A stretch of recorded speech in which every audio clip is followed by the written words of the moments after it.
High বন্ধুরা, welcome back to new another blog. আর আমি ছোট্ট মনের ছোট্টখাট্ট সাধারণ একটা মানুষ। আমি শান্তনু দাস। আমার ভিডিওতে তোমাদেরকে জানাই সুস্বাগতম। তো প্রথমেই বলি, আজকে অসাধারণ গরম। অসাধারণ মানে যেটা সাধারণ নয়, এত গরম। আর সামনে দুদিন ষষ্ঠী গেল, আর ষষ্ঠীতে সত্যি খুবই খুবই গরম গেছে। যাই হোক, তো বাইরে থেকে জাস্ট এক্ষুনি ঢুকলাম, আর এইদিকে অনু দু বোতল জল রেখেছে, দেখতে পাচ্ছ। জল কিন্তু আমাদের ফ্রিজের নয়, জল তোমার আমাদের টিউবওয়েলের। একদম দেখে মনে হচ্ছে যে ফ্রিজের জল।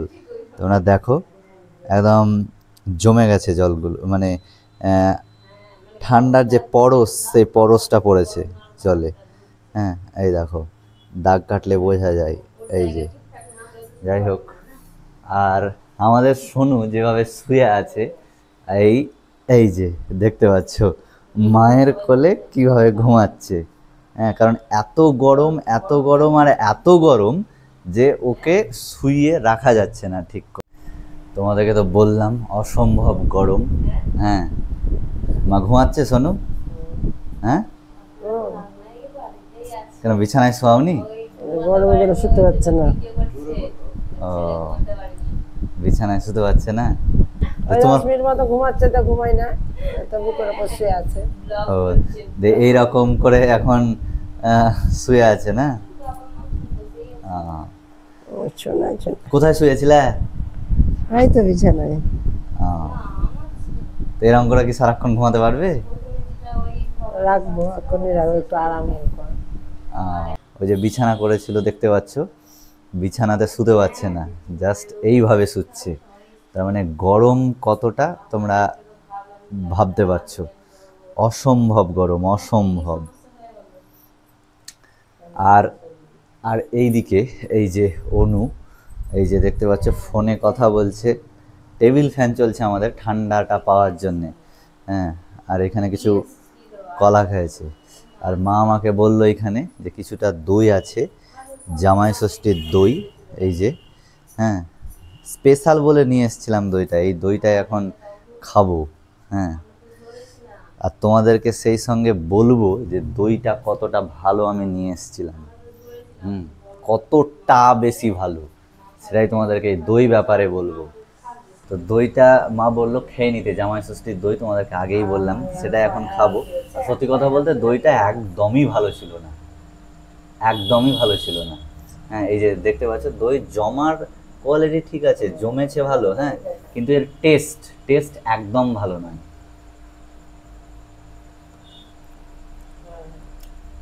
কেমন দই আনলে? এরকম কেন আনলে? হুম, ভালো দই দিতে বলনি? আমি নর্মাল দইটাই নিচ্ছিলাম, দিয়ে তোমার বললো যে স্পেশালটা দিই। আমাদের এখানে স্পেশালটা হলে এরকমই হবে, সেটা তো আমি বুঝতে পারিনি। স্পেশাল? হ্যাঁ, স্পেশাল চেয়েছে, স্পেশালই দিয়েছে। এত সুন্দর টেস্ট, কেমন হয়েছে? আরও ভালো হওয়া উচিত ছিল, যে তুলনায় দাম নিয়েছে স্পেশাল বলছে, স্পেশাল দই হিসাবে আরও বেটার কোয়ালিটি এবং টেস্ট হওয়া উচিত ছিল, কিন্তু সেটা নয়। ওই কারণেই জামাই ষষ্ঠীর দই এখন পর্যন্ত চলছে আমাদের বাড়িতে, বুঝতে পারছি। কেউই খায়নি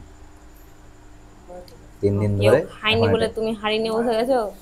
কাউকে দিবে না? সেটা নয়, নষ্ট তো আর করা যাবে না। সে বলে কেউ খাবে না নাকি? এতটাই বাজে? না, খেয়েছে, কিন্তু ওই যে বললাম 1 তো কিলো আমাকে দই। তো দিলে না। হুম, আমাকে তো দিলে না। না, না, হ্যাঁ, এখন বলার পর নিব না আমি? নাও। নিবই না, বলার পরে, আগে বলতে হবে না? বলার পরে তুমি দিতে আসছো। আমিও না। আর এইদিকে তার মাঝেই খাওয়া দাওয়া চলবে। হ্যাঁ, কি করছো নু? এই তো মুড়ি খাবে মা, তার জন্য মুড়ি বাড়ছি। ও, মুড়ি খাবে? আমি একটু চানাচুর দাও তো খাই। চানাচুর? হুম, কি হাতে নেবে? হ্যাঁ। কেন বাটিতে না? এই গরমে চানাচুর বাড়িতে নাই, হাতেই দাও না, শুধু চানাচুর খাবে? চানাচুরে পেট ভরে যাবে? কেন, আর কি দিবা তাহলে, আর কি খাওয়া? এই যে মুড়ি আছে মার জন্য, তোমার শসা, চানাচুর নেবে না জানি না। নরম হয়ে গেছে তো। নরম হয়ে গেছে দেখি। তাই তো। নরম হয়। কিন্তু নরম হলো কি করে? এটা তো কৌটোতে আছে। কৌটো মুখ নিশ্চয় ভালো কথা ছিল না। কিন্তু আমি যখন নিলাম তখন তো বেশ ভালোই লাগানো ছিল। তো যাই হোক, কোনো কারণে নরম হয়ে গেছে। চলো মাকে মুড়িটা দিয়ে আসি। ভালো লাগে এরকম চানাচুর খেতে। আর এই যে দেখতে পাচ্ছ এইদিকে সবাই হাতে স্পিড বাড়াবা কাজ করতে, ঝটটক করে শশাটা কাটবে। খিদা লেগেছে। খিদা লেগেছে। মা চানাচুরটা নরম হয়ে যায়নি? তাহলে কি তোমার ভাই চেয়ে যাচ্ছে? ভাই তোমার ভাই চেয়ে যাচ্ছে। কেমন কথা? আমার দাদা, ভাই? আমার ভাই না, আমার দাদা। মায়ের দাদা আর বাবার ভাই। চানাচুর পেঁয়াজ মুড়ি স্পেশাল, তাই তো? চানাচুর পেঁয়াজ মুড়ি স্পেশাল। আমি দুটো নিই তাহলে। চানাচুর মুড়ি স্পেশাল, অনেকেরই প্রিয়। না প্রিয় কোনো চিন্তা